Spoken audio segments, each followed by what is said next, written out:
Hello everyone. In this video, the topic that we are going to cover it is factors influencing product mix. So in this particular mind map, you can easily see that there are various factors which affect the product mix.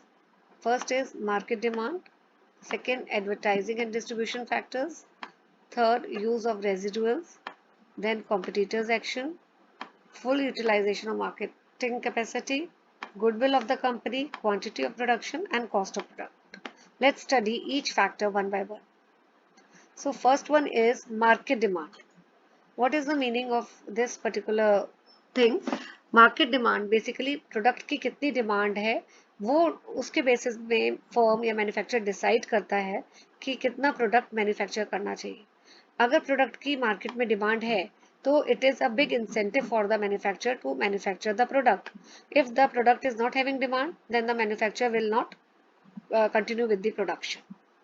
So these factors have to be taken into account whether the firm should continue the production or should discontinue the production. Second is cost of product. So again, company basically wants to produce, company should produce those products whose costs are low. Because if the cost of the product is less, in that case, the burden will ultimately pass on to the buyer. It is the buyer who actually has to pay the price for the product. So if the company can develop the products which are low in cost and produce those products, then then the product should be produced. Then third is quantity of production. So see, what is the meaning of product line? कोई भी company है या firm है वो अगर 3 या 4 products या line basically it is entering into or it is making 3 or 4 kinds of product, like first product line है टीवी मैन्युफैक्चर कर रही है, सेकंड प्रोडक्ट लाइन है रेफ्रिजरेटर मैन्युफैक्चर कर रही है, फोर्थ प्रोडक्ट लाइन है कि लैपटॉप मैन्युफैक्चर कर रही है. तो these will be 3 product line.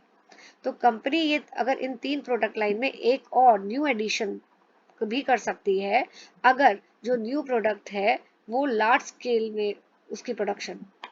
Y?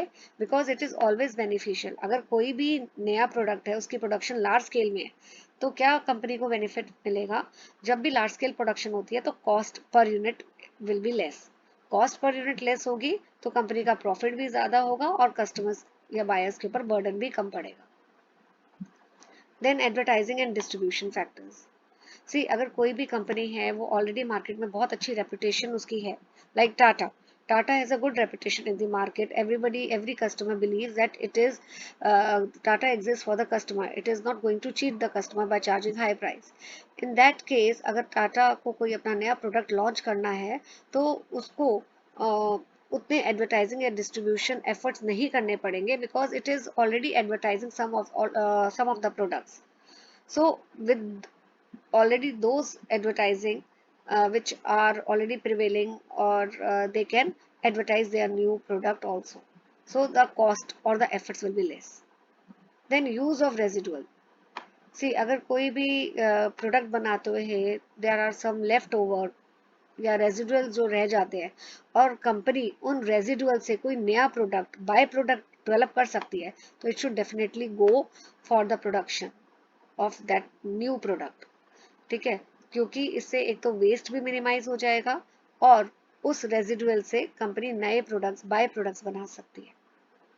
So it is environmental friendly also.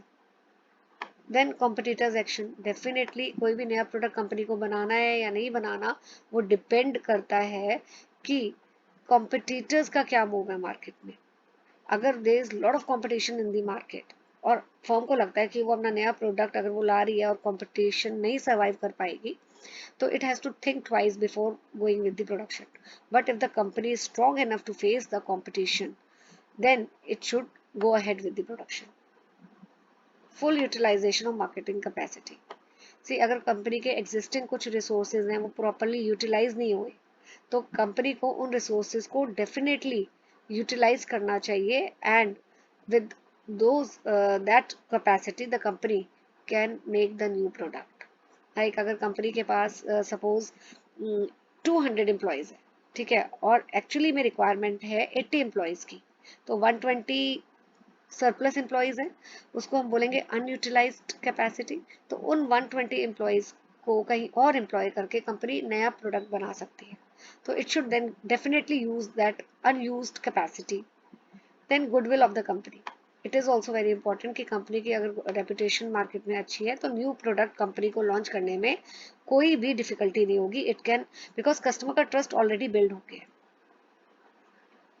Then this is the next topic, types of brand. So here we will classify the types of brand on the basis of ownership, on the basis of market area, on the basis of number of products. So first is on the basis of ownership. Ownership में there are two types: manufacturer brand, middleman brand, which is also called as store brand, private label. So जब भी manufacturer अपने product को brand name provide करता है, ठीक है, who has the ownership or who has the right? Manufacturer, because he has made the product and he is providing the brand name, so that is called, that is called as manufacturer brand.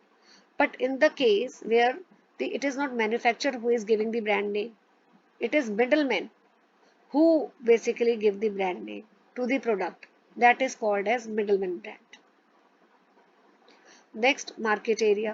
So market area के basis में there are two types, local brand and national brand. What is local brand? Local brand वो होता है वो product जो आपको local area में ही मिलेगा. It is not available or distributed all over the nation. एक particular area की कोई speciality है वो आपको उधर ही मिलेगा, right? So that is a local brand. लेकिन जब brand name it is distributed all over the nation, आपको दिल्ली, बॉम्बे, कैलकाटा या स्मॉल टाउन्स इवन आपका हो गया, मेरठ हो गया, ठीक है, और भी एरियाज में हर जगह अवेलेबल है, तो that is a national brand. जैसे अमूल और पार्ले जी आपको हर एरिया में, हर रीजन में आपको मिलेंगे. देन नंबर ऑफ प्रोडक्ट्स, इसमें फैमिली ब्रांड और इंडिविजुअल ब्रांड है. फैमिली ब्रांड क्या है? जब कंपनी बहुत सारे प्रोडक्ट्स बना रही है, मल्टीपल प्रोडक्ट्स, और उन सारे प्रोडक्ट्स को कंपनी कैसे मार्केट कर रही है? With the same brand name. That means एक ही ब्रांड नेम से multiple products, same brand name is use for all the multiple products, that is called a family brand. Family brand को हम umbrella branding भी बोलते हैं. Like Nestle. Nestle is a brand which is given to all the products. Like for Nestle is used for coffee, for ketchup, for Maggi and so on. So same brand name is used for multiple products. Whereas individual brand में क्या होता है कि multiple products जो company market करती है हर product के लिए डिफरेंट ब्रांड नेम यूज करती है, सेम ब्रांड नेम नहीं यूज करती. जैसे P&G offers individual brand for each product. Ariel detergents के लिए